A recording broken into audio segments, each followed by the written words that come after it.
Pendant 50 ans, Raju n'a jamais su ce que signifiait marcher sans douleur. La plupart d'entre nous ne peuvent pas imaginer perdre leur liberté, ne serait-ce qu'une seule journée. Mais pour cet éléphant, la souffrance était la seule vie qu'il ait jamais connue. Il a passé 5 décennies enchaîné, battu, affamé et forcé de mendier dans les rues poussiéreuses de l'Inde. Mais si cette histoire est devenue virale, ce n'est pas seulement à cause de la cruauté.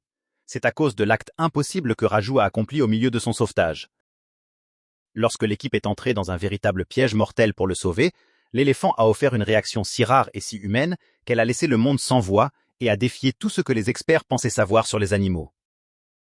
La vie de Raju a commencé dans la tragédie. Bébé, il a été arraché à la nature, séparé de sa mère, puis vendu dans l'industrie du divertissement. Au fil des années, on pense qu'il a été vendu et revendu jusqu'à 27 fois. Pour ses propriétaires, il n'était pas un être vivant. Il était une machine destinée à rapporter de l'argent. Son état était horrifiant. Pour le maintenir soumis, ses pattes étaient entravées par de lourdes chaînes à pointe.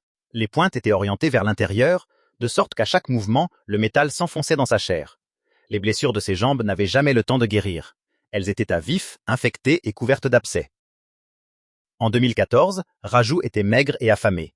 Il survivait en mangeant du plastique et des emballages en papier jetés par les touristes. Il était seul, souffrant et apparemment oublié. Mais il ne l'était pas. Loin des rues où Raju mendiait, une équipe d'experts en protection de la faune l'observait.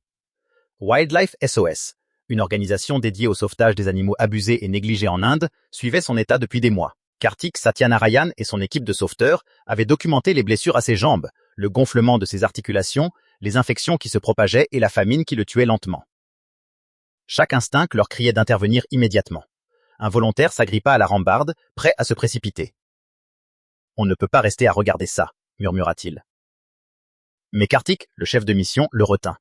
« Si on intervient maintenant, on le perd », avertit-il en serrant le bras du volontaire. « Nous n'avons qu'une seule chance. Si nous agissons avant que le juge ne signe l'ordre, le propriétaire gagne et Raju disparaît pour toujours. » C'était la cruelle réalité du sauvetage animalier en Inde. Sans ordonnance judiciaire et sans soutien de la police, le propriétaire cacherait simplement Raju. L'éléphant disparaîtrait dans l'immensité rurale et il ne le retrouverait jamais. L'équipe devait rester patiente et professionnelle, rassemblant les preuves nécessaires pour le sauver. Mais le temps était la seule chose qu'il n'avait pas. Raju avait 50 ans et son corps lâchait. Il connaissait la vérité brutale. Les batailles juridiques durent des années, mais les infections tuent en quelques semaines. S'il se perdait dans la paperasse, il n'y aurait plus d'éléphants à sauver. Finalement, en juillet 2014, la percée eut lieu. Le juge signa le mandat. L'équipe n'hésita pas une seconde et le timing était impossible à ignorer. C'était la nuit du 4 juillet. Tandis que l'Amérique célébrait son indépendance, Raju allait se battre pour la sienne. Sous le couvert de l'obscurité, une équipe de 10 vétérinaires et experts de la faune, soutenus par la police, intervint. Mais lorsque le convoi s'engagea sur le chemin de terre menant à l'endroit où se trouvait Raju, les phares révélèrent un désastre. Le propriétaire avait été prévenu. Il n'était pas seul. En tournant le dernier virage, les phares éclairèrent un piège. Le propriétaire avait rassemblé une foule de 50 hommes armés de pierres et de bâtons lourds, bloquant la route étroite menant au complexe. Le conducteur regarda Kartik, la panique dans les yeux. « Ils nous encerclent. On ne peut pas passer. » Kartik ne cligna pas des yeux. Ils agitent la radio. « Ne vous arrêtez pas. Foncez dans l'entrée et garez les camions en travers. Scellez l'accès et coupez la foule. » Les conducteurs accélérèrent. Les camions lourds rugirent en avant, forçant la foule à reculer. Ils placèrent les véhicules en travers de l'entrée, pare-choc contre pare-choc, créant un mur d'acier instantané. Ça fonctionna. La foule fut bloquée dehors. Mais à l'intérieur des grilles, le danger était encore plus grand. Les sauveteurs se retrouvaient piégés dans une petite cour avec le propriétaire, ses hommes les plus violents et un éléphant mâle de 5 tonnes. Un policier s'avança et remit l'ordonnance judiciaire au propriétaire. L'homme regarda le seau et éclata de rire. Il jeta le papier dans la boue. « Vous pensez qu'un bout de papier change quoi que ce soit ?» hurla-t-il en pointant un bâton vers le géant tremblant. « C'est ma bête. La loi s'arrête ici. Si je lui dis de vous écraser, il vous écrasera. » Il attrapa un bâton lourd et se tourna vers l'éléphant. Il jouait sa dernière carte, transformer Raju en arme. Il se mit à lui crier des ordres agressifs précis. C'étaient des mots déclencheurs mortels, des commandes que Raju avait été entraîné à obéir pendant des décennies. Le propriétaire essayait de terroriser l'éléphant, de le forcer à charger les sauveteurs. Les saules trembla. Les oreilles de Raju s'écartèrent tandis qu'il projetait son immense corps contre les chaînes. La puissance brute de l'animal en colère était terrifiante. Les hommes du propriétaire paniquèrent et se plaquèrent contre les murs, terrifiés à l'idée d'être piétinés. Mais les sauveteurs ne fuirent pas. « Il change d'appui. Il va charger !» cria une assistante. « Tenez votre position !» ordonna le docteur Yadaraj, le vétérinaire en chef. « Ne courez pas, Si vous courez, ils chargent. Les policiers levèrent leurs fusils, mais le docteur Yadaraj leur fit signe de ne pas tirer.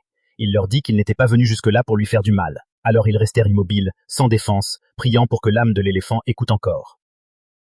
Pendant que les hommes du propriétaire se tassaient contre les murs, le docteur Yadaraj entra dans la lumière. Il marcha droit vers le géant de 5 tonnes en furie. Cela ressemblait à une mission suicidaire.